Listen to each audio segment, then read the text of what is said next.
Queridos irmãos, a paz do Senhor, presbítero Cláudio, vamos trazer hoje o resumo da nossa terceira lição, revista da nossa Escola Bíblica Dominical deste primeiro trimestre de 2025. Lembrando, estamos estudando a natureza de Deus, a Santíssima Trindade, um Deus que se revela como Pai, como Filho e como Espírito Santo. Nossa terceira lição, ela traz como título: O Pai enviou o Filho.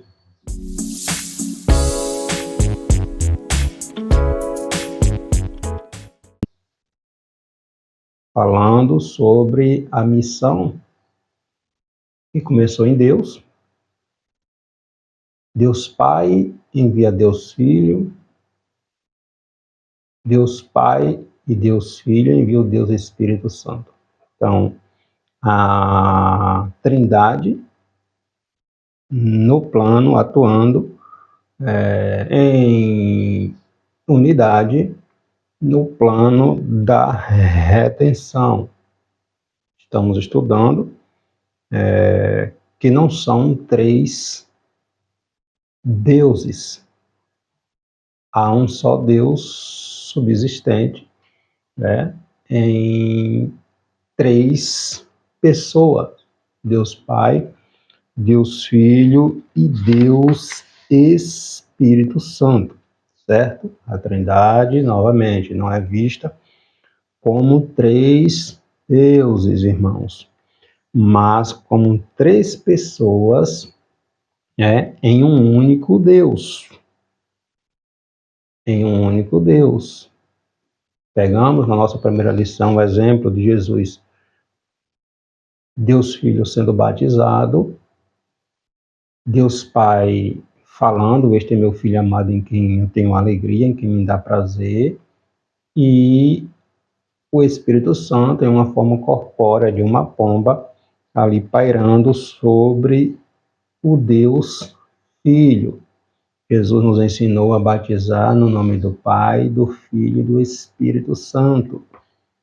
O apóstolo Paulo, quando ele nos ensina sobre a bênção apostólica, também em nome de Deus Pai, Deus Filho e Deus Espírito Santo, ou seja, que a graça do Senhor Jesus Cristo, o amor de Deus e a comunhão do Espírito Santo, certo? Hoje vamos falar sobre o Deus Pai enviando o Deus Filho. Nosso textuário está na primeira carta escrita pelo apóstolo João, primeira epístola de João, capítulo 4, versículo 9. Nisto se manifestou o amor de Deus para conosco, que Deus enviou seu Filho unigênito ao mundo para que por ele vivamos. Verdade prática: o envio do Filho revela o amor do Pai e a perfeita unidade da Trindade no plano da salvação, garantindo a redenção e a adoção dos crentes. Ok? Então, no plano eterno da redenção, o Pai, Deus Pai, é quem envia o Deus Filho para salvar o mundo. Então, hoje nós vamos relembrar um pouquinho, estudar um pouquinho mais, como o envio do Filho unigênito revela a suprema expressão do amor de Deus, o cumprimento. Jesus veio, o apóstolo Paulo vai escrever, na plenitude do tempo, o tempo determinado, o tempo que Deus escolheu. Deus não erra, certo? E a ação, também do Deus Espírito Santo nesse processo de redenção da humanidade. Então, os 3 pontos da nossa lição: compreender que o envio do Filho é a maior prova do amor de Deus, Deus Pai. Reconhecer que a vinda de Cristo ocorreu na plenitude dos tempos, segundo o plano eterno de Deus. E também identificar a atuação da Trindade na execução e aplicação da salvação da humanidade, irmãos. certo? Então, no plano eterno da redenção, a primeira pessoa da Trindade, o Pai, é Ele quem envia o Deus Filho para salvar o mundo. Então, a gente vê o Pai enviando o Filho que foi enviado e o Espírito Santo, né? Sobre o Filho, revestindo o Filho do poder. É o que Jesus fala quando Jesus, lá em Lucas capítulo 3, versículo 18, quando Jesus entra na sinagoga em Nazaré, depois dos 40 dias que ele passa no deserto sendo tentado, né, em jejum. Jesus entra na sinagoga em Nazaré, onde ele foi criado, um dia de sábado, lembrando que Jesus nasceu em Belém, né, no território da Judéia, mas foi criado em Nazaré, né, ali na comunidade, ali na Galileia, certo? Então, um dia de sábado, após Jesus terminar aquele período de 40 dias e 40 noites ali, de jejum, de consagração, onde ele é tentado por Satanás, findado esse período, ele vai até Nazaré, ele entra na sinagoga um dia de sábado e ele lê. O que para nós está no capítulo 61 do livro de Isaías. Porque o Espírito de Deus me ungiu para restaurar, para dar vista aos cegos, para... Enfim, Jesus vem discorrendo uma série de questões que ele, no poder do Espírito Santo. Então, o ministério terreno de Jesus estava pautado, respaldado, revestido no poder do Deus Espírito Santo. Então, Pai, Filho e Espírito Santo unidos, né? Novamente, não são três deuses, ok? Nosso texto bíblico está no Evangelho escrito por João, capítulo 3, versículos 16 e 17. Primeira epístola, escrita também pelo apóstolo João, capítulo 4, versículos 9 e 10. E carta escrita pelo apóstolo Paulo aos irmãos da Galácia, né? Carta aos Gálatas, capítulo 4, versículo 4, 5 e 6. Porque Deus amou o mundo de tal maneira que deu o seu Filho unigênito, para que todo aquele que nele crê não pereça, mas tenha vida eterna. Porque Deus enviou o seu Filho ao mundo não para que condenasse o mundo, mas para que o mundo fosse salvo por ele. Nisto se manifestou o amor de Deus para conosco, que Deus enviou o seu Filho unigênito ao mundo, para que por ele vivamos. Nisto está o amor, não é que nós tenhamos amado a Deus, mas em que ele nos amou e enviou seu Filho para propiciação pelos nossos pecados. Mas vindo a plenitude dos tempos, Deus enviou seu Filho, nascido de mulher, nascido sob a lei, para remir os que estavam debaixo da lei, a fim de recebermos a adoção de filhos. E, porque sois filhos, Deus enviou aos nossos corações o Espírito de seu Filho, que clama, Abba, Pai. Três passagens, duas escritas pelo apóstolo João, uma escrita por Paulo. João vem pontuar o amor de Deus. O amor de Deus é tão extraordinário pelo homem, pela humanidade, que Deus, quando Adão desobedeceu, pecou, Deus não deu as costas para a humanidade, para o primeiro casal. Foi necessário serem expulsos do Éden, Adão e Eva? Sim, por quê? Porque a árvore da vida estava lá. E se eles, com aquela natureza caída, pecaminosa, comem do fruto da árvore da vida, viveriam eternamente naquele estado terrível. Então Deus expulsa o homem do paraíso, coloca anjos, querubins para proteger a árvore da vida, certo? E decreta a sentença da serpente, de Satanás, a antiga serpente, né, que o apóstolo João vai escrever lá em Apocalipse, o enganador, que a mulher daria à luz com dores e que o homem, do suor do seu rosto, tiraria, né, no fruto da terra, da força dos seus braços, ele tiraria o seu alimento. Mas também está lá a promessa de redenção, da semente da mulher, daquela mulher que pecou, né? Nasceria alguém que esmagaria a cabeça de Satanás. Então, nós vemos o Pai, o Filho e o Espírito Santo trabalhando unidos no plano da redenção. O primeiro ponto da nossa lição, o envio do Filho e o amor do Pai. O amor incondicional do Pai, a iniciativa soberana de Deus, o envio do Filho e a Trindade. Então, Jesus, a segunda pessoa da Trindade, o envio de Jesus Cristo, o Filho unigênito do Pai, é a maior demonstração do amor de Deus para com o homem. Gênesis capítulo 3, ou João capítulo 3, versículo 16, o texto áureo da nossa Bíblia. Todo mundo conhece esse versículo, porque Deus amou o mundo de tal maneira que deu o seu Filho unigênito para que todo aquele que nele crê não pereça, mas tenha vida eterna.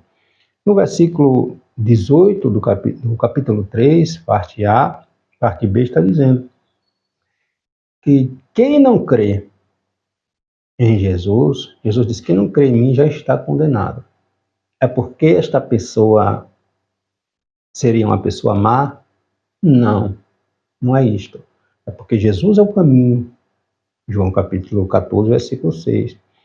Jesus diz, eu sou o caminho, eu sou a verdade, eu sou a vida. Ninguém vem ao Pai senão por mim. Então, se a pessoa não crê em Jesus, que Jesus é o Filho de Deus, que a salvação é através de Jesus Cristo, essa pessoa já está se condenando.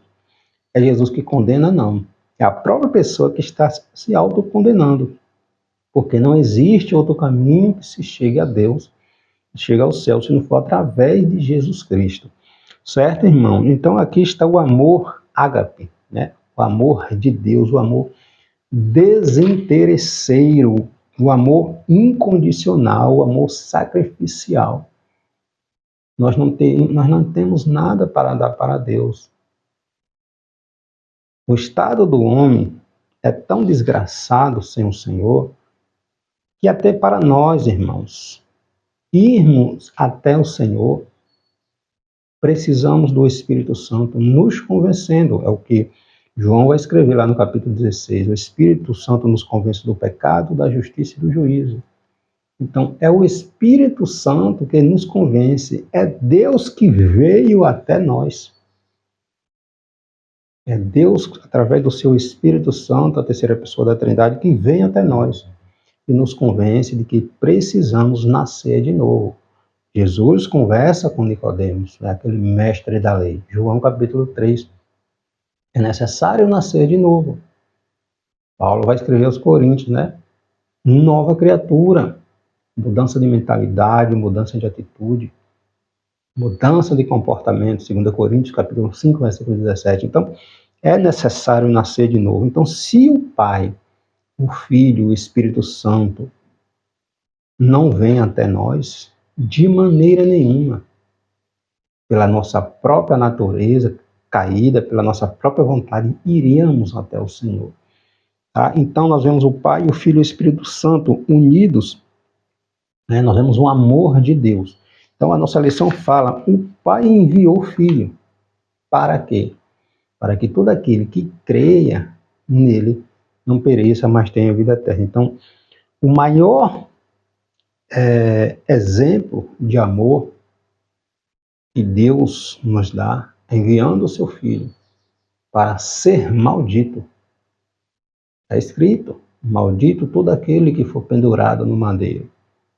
Jesus se fez maldito por mim e por você. A justiça de Deus, né, sendo revelada, sendo cumprida no Calvário. Entende, irmãos? Então, o amor de Deus não foi motivado por mérito nenhum do homem, da mulher. Ele amou o mundo rebelde e perdido e enviou seu filho não para que condenasse o mundo, mas para que o mundo fosse salvo por ele. João, capítulo 3, versículo 17. Em 1 Pedro, capítulo 1, versículo do 18 a 20, está dizendo até mesmo, né? O apóstolo Pedro está falando ali que antes da queda no Éden, né, Deus traçou um plano de redenção, em outras palavras, obviamente, né? De redenção em Cristo. Paulo fala isso aos Efésios, né? A presciência de Deus. Deus nunca foi pego de surpresa. Deus nunca erra. Ninguém pega Deus de surpresa. Quer ver mais uma coisa? Deus nunca tem um plano B, porque ele nunca é pego de surpresa. Deus sabe tudo, Deus conhece tudo. Nós estudamos na nossa lição anterior, né? A onisciência de Deus. Deus sabe todas as coisas. Ninguém surpreende Deus no sentido de Deus não sabia. Entende? Então, antes da queda do Éden, Deus traçou um plano de redenção em Cristo, até mesmo anterior à fundação do mundo. O Filho já estava destinado para a nossa salvação. Olha o que está escrito em 1 Pedro, epístola escrita pelo apóstolo Pedro, 1 de Pedro, versículo 1, capítulo 1, versículo 18 a 20, sabendo que não foi com coisas corruptíveis, como prata ou ouro, que fostes resgatado da vossa vã maneira de viver, que por tradição recebeste de vossos pais, mas com precioso sangue de Cristo, como de um cordeiro imaculado e incontaminado, o qual, na verdade, em outro tempo foi conhecido, antes da fundação, ainda antes da fundação do mundo, mas manifestado nesses tempos, nesses últimos tempos, por amor de vós. Então, Deus nunca é pego de surpresa. O escritor, o apóstolo João, no Apocalipse, vai dizer que Cristo, Cordeiro morto antes da fundação do mundo. Então, Deus nunca é pego de surpresa. Então, 1 João, capítulo 4, versículo 10, diz: não em que nós tenhamos amado a Deus, mas em que Ele nos amou e enviou seu Filho para propiciação pelos nossos pecados. Então, a iniciativa da salvação não parte de homem nenhum, de mulher nenhuma, única e exclusivamente de Deus. Entende? O homem pecou, Deus não abandonou. Deus não deixou. Deus não deu as costas. Então, porque Deus amou a humanidade, um amor tão extraordinário que enviou seu Filho. Jesus, ele fala no Evangelho aqui escrito pelo apóstolo João, capítulo 10, versículo 17 e 18, ele diz: por isto o Pai me ama, porque dou a minha vida para tornar a tomá-la. Ninguém me tira de mim, mas eu dou de mim mesmo. Então Jesus está dizendo aqui, ó, eu não fui forçado. Eu dou a minha vida pelas minhas ovelhas. Versículo 30 ele diz: eu e o Pai somos um. Então, Jesus nunca fez nada que contrariasse a vontade do Pai, enquanto é humano. E Jesus é Deus. Mas como humano, Jesus foi obediente até o Calvário, até a cruz. Cumpriu a lei na sua íntegra. Então aqui está o amor do Pai, o amor do Filho, o amor do Deus Espírito Santo por mim e por você. Entende, irmãos? É um amor lindo demais. O Pai, o Filho e o Espírito Santo possuem a mesma natureza divina. Já estamos estudando isso, tá? A distinção observada é funcional relacionada ao plano da salvação, porque diz o envio do Filho e a Trindade. Então, o Pai envia, o Filho o enviado. Mas porque Jesus foi enviado, Jesus é inferior ao Pai? Não. De forma nenhuma. O Pai, o Filho e o Espírito Santo possuem a mesma natureza divina, os mesmos atributos. A distinção é observada é funcional, relacionada ao plano da salvação. O Filho é o enviado, né, para realizar a redenção. Ok? Segundo ponto da nossa lição, o Filho e a plenitude dos tempos, a preparação histórica e religiosa, o Filho nascido sob a lei, e a adoção de filhos. O envio de Cristo foi um plano, né? Não foi, novamente, um plano improvisado, porque Deus nunca é pego de surpresa, mas um desígnio eterno cumprido na plenitude dos tempos. Por quê? Porque Deus é um Deus onisciente, sabe todas as coisas. A vinda do Messias se deu no tempo determinado pelo Deus Pai. Romanos, capítulo 5, versículo 6, vamos ler, né, o que diz, carta escrita pelo apóstolo Paulo aos irmãos de Roma, capítulo 5, versículo 6.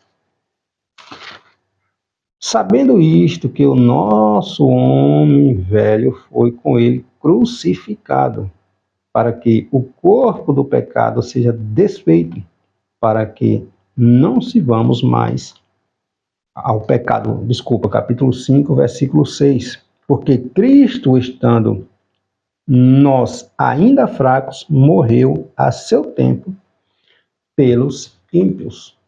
Então, no tempo determinado, a presciência de Deus, o conhecimento antecipado de Deus de todas as coisas, Deus determinou que no tempo propício que Cristo veio, era o tempo determinado, onde a cultura, né, a questão da ação do Império Romano, na questão da construção das estradas. Então, houve todo um processo, né, para que Deus enviasse o seu Filho no tempo determinado, no tempo em que a cultura, os costumes, a evolução, o idioma, né, fosse propício para a propagação do Evangelho. Então, a Trindade, em perfeita sabedoria e unidade, determinou o momento exato para a execução do plano redentor. Observe que estamos falando, em todo momento, a nossa lição está tratando da Trindade. Deus Pai, Deus Filho e Deus Espírito Santo, unidos, trabalhando no plano da redenção. Historicamente, o domínio romano, quando Jesus veio, né, construiu estradas e rotas comerciais que contribuíram para a disseminação do Evangelho. O Império Romano, né, era a potência do momento, quando Jesus vem, Roma que dominava, e o Império Romano, né, contribuiu e muito para que o Evangelho, construindo as estradas, né, facilitando a circulação, né, de pessoas. Então, tudo isso Deus sabia. Então, o idioma universal, que na época era o grego, né, o Novo Testamento foi escrito em grego, grego koiné. Então, a gente tem ali o Império Babilônico, foi conquistado pelo Império Medo-Persa, o Império Medo-Persa conquistado pela Grécia, e Alexandre o Grande, né, a Grécia, universalizou o idioma grego, né, como se fosse hoje o inglês. E isso tudo facilitou, né, para que houvesse a compreensão, houvesse uma facilidade, né, do evangelho circular mais facilmente. Então, a cultura grega unificou o mundo por meio do grego, tornando possível a escrita do Novo Testamento em uma língua conhecida popular. O judaísmo, apesar da rejeição dos líderes entre o povo, e a expectativa messiânica estava elevada.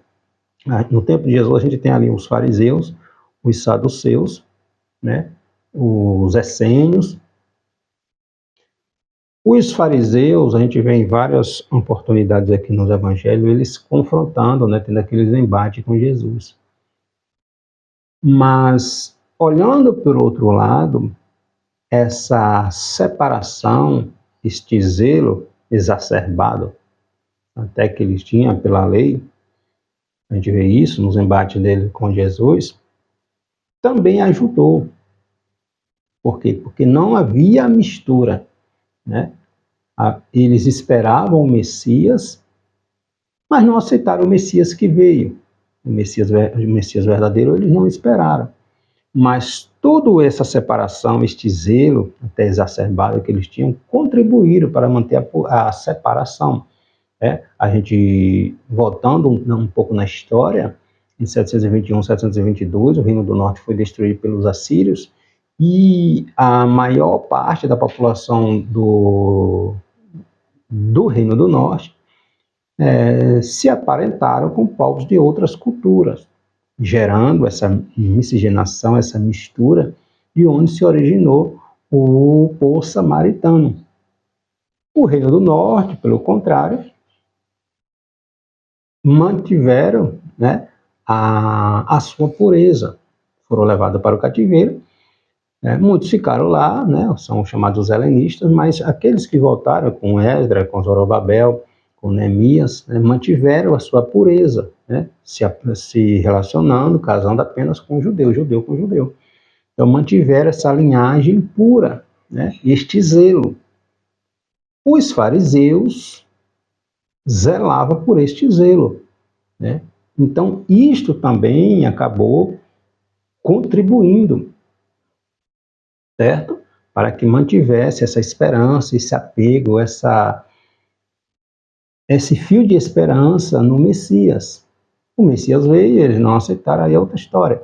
Mas Deus conduzindo a história, né, a presciência de Deus, Jesus vem nesse tempo propício. O Império Romano dominando, mas que contribuiu muito, né, na construção de estradas, facilitando na circulação de pessoas, o que facilitou muito para a expansão do Evangelho. A gente viu o apóstolo Paulo percorrendo o mundo, né, nas suas viagens missionárias. Então, tudo isso foi possível porque o Império Romano contribuiu muito nesse sentido. A universalização do idioma grego, facilitando a compreensão, certo? Então, tudo isso corroborou, contribuiu para que o Evangelho se expandisse. Tá? Então, Deus domina a história. Tudo acontece no tempo e debaixo da permissão de Deus, certo? O filho nascido sob a lei. A Escritura afirma que o filho veio, nascido de mulher, nascido sob a lei. Nascido sob a lei, irmãos, quer dizer que Jesus cumpriu todas as exigências, né, as 603 exigências da lei mosaica. Ele foi o único homem a cumprir plenamente a lei de Deus, sem transgredir em momento algum. Sua vida de obediência foi necessária para que pudesse oferecer um sacrifício perfeito em favor dos pecadores. Então, toda a exigência da lei que a lei exigia, nenhum homem cumpriu a não ser Cristo. Por isso Cristo foi o sacrifício perfeito, nascido sobre a lei, cumpriu toda a lei. Na carta aos Gálatas a gente aprende bastante, que a lei, Paulo ensina muito, a lei está apontando para Cristo, dizendo, olha, eu não sou capaz de salvar vocês, porque ninguém tem condição de cumprir. Então, eu sou o tutor, em outras palavras, o I, o tutor. Estou apontando, levando vocês para alguém, para aquele que irá cumprir toda a lei. E quem foi esse? Jesus. Jesus foi o cordeiro oferecido. Jesus se ofereceu e Jesus foi o cordeiro. O sacrifício perfeito. Então a gente vendo o Pai enviando, o Filho sendo enviado, e o Espírito Santo trabalhando nesse processo, capacitando o Senhor Jesus. Todos os milagres que Jesus realizou, as ressurreições, foi no poder do Espírito Santo. Jesus diz a Filipe, Filipe, quem me vê, vê o Pai, João capítulo 14. As obras que eu faço são as obras do Pai. Capítulo 16, Jesus diz, eu vou para o Pai, mas enviarei outro Consolador. Outro Consolador. Então, mesma substância. Entende? Pai, Filho e Espírito Santo. Certo? Então, a obra do Filho não apenas trouxe perdão, mas também nos concedeu a posição de filhos, adotivos. Cristo é o único filho de Deus por natureza. E o crente torna-se filho por adoção. Então, em Cristo, nós nos tornamos filhos de Deus. A prática da adoção não fazia parte do sistema legal judaico, mas era comum e bem conhecida entre os gentios. E o apóstolo Paulo, ele enfatiza que foi do agrado de Deus inserir no plano da salvação que os salvos fossem adotados como filho de Deus. Era costume, naquela época, que quando alguém fosse adotado, ele perdia todos os benefícios que ele tinha com o seu pai anterior e ele passa a ter todos os direitos daquele pai que lhe adotou. Entende? Então, nós, em Cristo, nos tornamos filhos de Deus. Então, todas as bênçãos de Cristo somos nossa. Jesus, vamos falar assim, para a gente compreender, é como se fosse o nosso irmão mais velho, para entendermos, Como falando aqui no sentido de irmãos, nos tornamos filhos de Deus através de Jesus Cristo, o Filho unigênito do Pai, o Filho por natureza, tá? Estamos falando da natureza de Deus, pessoa do Deus Pai, do Deus Filho e do Deus Espírito Santo. Na carta aos Gálatas, o apóstolo Paulo fala, o Espírito de adoção habilita os salvos a clamarem, Abba, Pai. Quando os discípulos perguntam a Jesus, ou pedem para que Jesus ensine eles a orar, lá em Mateus capítulo 6, versículo 9, Jesus diz, começa assim, Pai Nosso. Jesus não disse meu Pai, Jesus disse Pai Nosso, que estás no céu. Santificado seja o teu nome.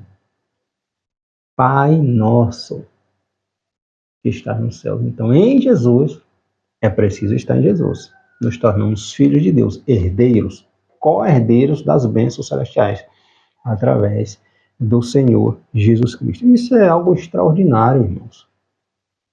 Estávamos perdidos, condenados, mas o amor de Deus nos resgatou. Através de quem? Do seu Filho, Jesus Cristo. Então, nós só vamos até Jesus, até Deus, porque o Espírito Santo, a terceira pessoa da Trindade, igual a Deus Pai, igual a Deus Filho, nos convence.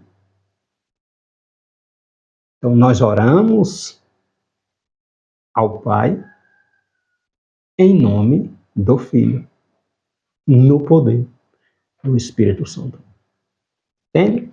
E finalizando, a Trindade no plano da salvação, a vontade do Pai realizada pelo Filho, a mediação exclusiva do Filho, a aplicação da salvação pelo Espírito. O Filho veio ao mundo para cumprir a vontade do Pai. É o que Jesus fala em João capítulo 6, versículo 38. Eu desci do céu não para fazer a minha vontade, mas a vontade daquele que me enviou. Está vendo? Por que Satanás tenta Jesus? Para tentar tirar Jesus do propósito, da missão que Deus confiou. Para tentar tirar Jesus, levar Jesus a pegar um atalho, desobedecer à vontade do Pai. Lembremos, Jesus era 100% Deus, mas também 100% homem. Jesus, enquanto homem, ele não usou o seu atributo, enquanto ele estava na terra, de onipresença. Por exemplo, Jesus não estava em todos os lugares.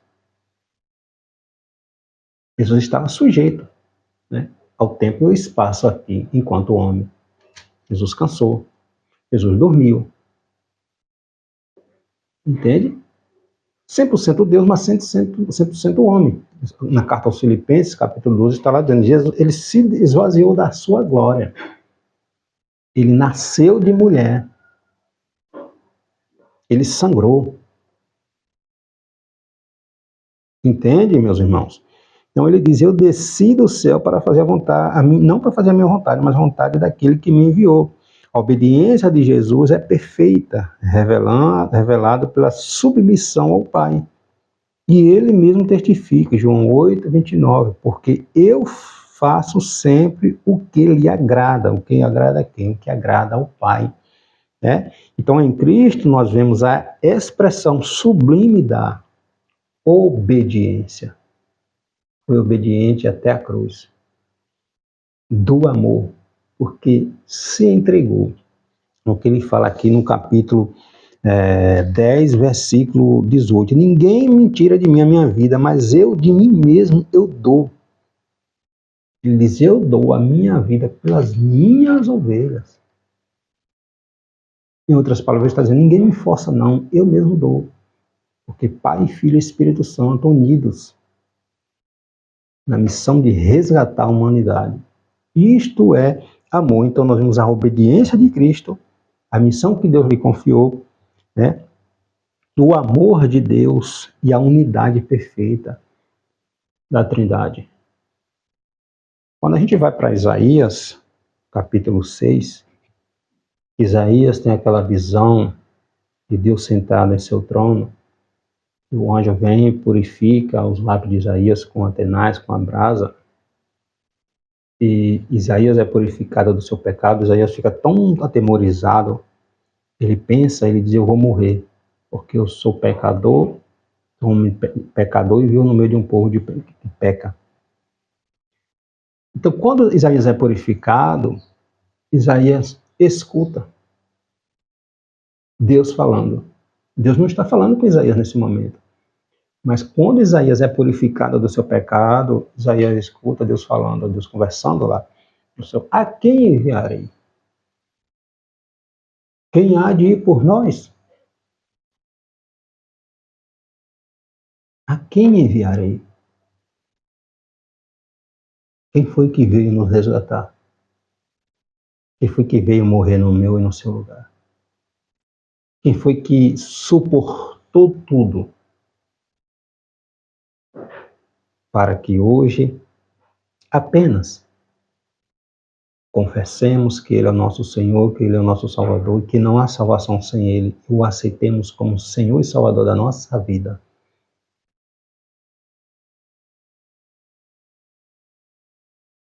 Isto é o amor de Deus, irmãos. Este é o Deus que nos ama. Um Deus que nos ama. Mas cuidado, não é porque Deus nos ama que Ele é só amor. Deus é justo. Não confundamos as coisas com como estamos vivendo nesse nosso tempo, né? Essa questão do Deus é amor, Deus é amor, Deus quer o coração. Cuidado, Deus é um Deus justo. Deus não compactua com o pecado. Deus não contraria a sua palavra escrita. O que é pecado, é pecado. O que é pecado, é pecado. Se está na Bíblia e está dizendo que é pecado, continua sendo pecado. Tá? Então, este é o amor de Deus. O Filho é o único caminho de acesso ao Pai. Ele fala isso, João capítulo 14, versículo 6. Eu sou o caminho. Eu sou a verdade. Eu sou a vida. Ninguém, absolutamente ninguém, vê um Pai, chega aos céus, vem a Deus, se não for por mim. Não existe um atalho. Não é através de Maria, não é através de Pedro, não é através de João, não é através do Papa, não é através do pastor. É através de Cristo. Jesus disse, eu sou o caminho, eu sou a verdade, eu sou a vida. Ninguém vê ao Pai senão por mim. Não existe uma porta no fundo, não existe uma porta do lado, não existe uma janela. Não existe um lugar, uma porta escondida em que alguém possa passar por ela. Só é através de Cristo. Por isso Jesus fala no Evangelho escrito por João, capítulo 3, versículo 18. Quem não crê em mim, já está condenado. Entende, irmãos? Então ele diz, eu sou o caminho, eu sou a verdade, eu sou a vida. Ninguém vem ao Pai senão por mim. O Pai enviou o Filho, João 3, capítulo 16. O Pai enviou o Filho. O caminho para o Pai passa necessariamente pela aceitação do Filho. 1 Timóteo, capítulo 2, versículo 5, Paulo escreve, porque há um só Deus e um só mediador entre Deus e os homens. Quem é? É Maria? É o Papa? É João? É o pastor? É Jesus Cristo, o Filho do Homem. Entende? A salvação ocorre unicamente por meio da nossa fé em Cristo Jesus. Por isso é um favor imerecido. Né? É graça. Um sacrifício vicário. Ou seja, Deus, Filho, morrendo em meu e seu lugar. Sacrifício substituto. A cruz era minha, era sua. Então nós estamos falando da ação, da atuação da Trindade. O Pai envia o Filho enviado e o Espírito Santo. Né? Então nós temos a Trindade trabalhando desde o início, desde a criação, unidos. Lembra o exemplo que eu dei do Sol? A fonte de calor, a fonte de luz? O Sol, nessa analogia, simbolizando ali Deus Pai, a luz que brilha, simbolizando ali o Deus Filho, e o calor, a analogia ali simbolizando o Espírito Santo. Nós sentimos o calor, mas não vemos o calor. O Espírito Santo de Deus, a luz do sol que brilha, representando ali a luz do mundo. Quem é a luz do mundo? É Cristo. Todas emanam do sol. Então o sol é um só. O calor vem do sol, a luz vem do sol. São dois sóis? São três sóis? Não, é um só. Assim, exemplificando, obviamente, né, a Trindade. Certo, irmãos? Porque há um só Deus e um só mediador entre Deus e os homens, Jesus Cristo.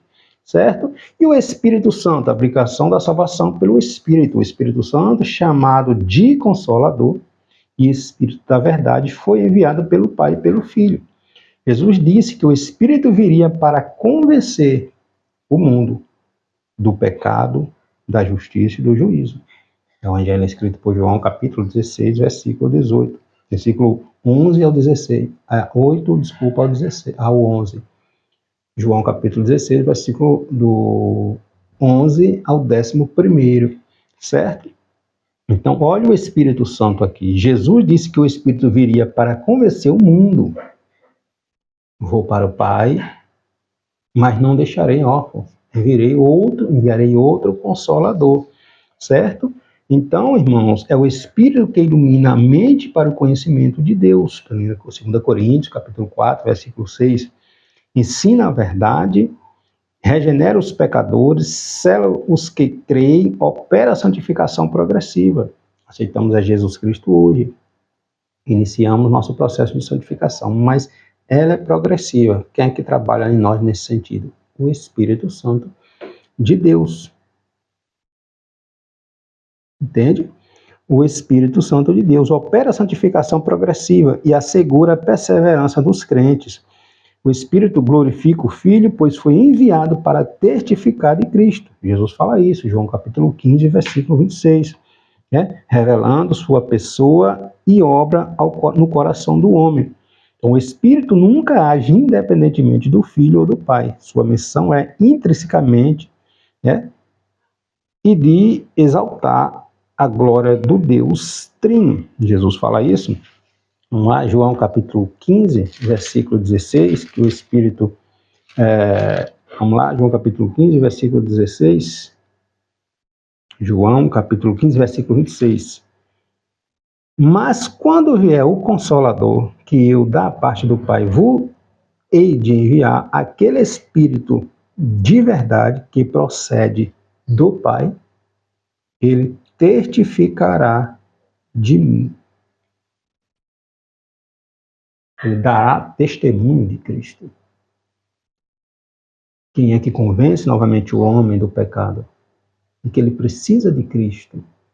E que ele precisa nascer de novo. É o que Jesus fala com Nicodemos. Se não nascer de novo, João capítulo 3, capítulo 3. Olha, Nicodemos, se tu não nascer de novo, não tem como entrar no reino de Deus, ver o reino de Deus, participar do reino de Deus. Não adianta todo o conhecimento do mundo, se não nascer de novo. Nascer de novo é reconhecer e aceitar Jesus como o único Senhor e Salvador do mundo. Certo? Então, Deus Pai enviando o Deus Filho. Deus Pai e Deus Filho enviando o Deus Espírito Santo. Deus Pai, Deus Filho e Deus Espírito Santo enviando a igreja. Pai, Filho e Espírito Santo unidos no plano da redenção, da salvação, da humanidade. Amém? Nossa quarta lição, vamos estudar sobre a paternidade divina. Que Deus abençoe a sua vida, irmãos.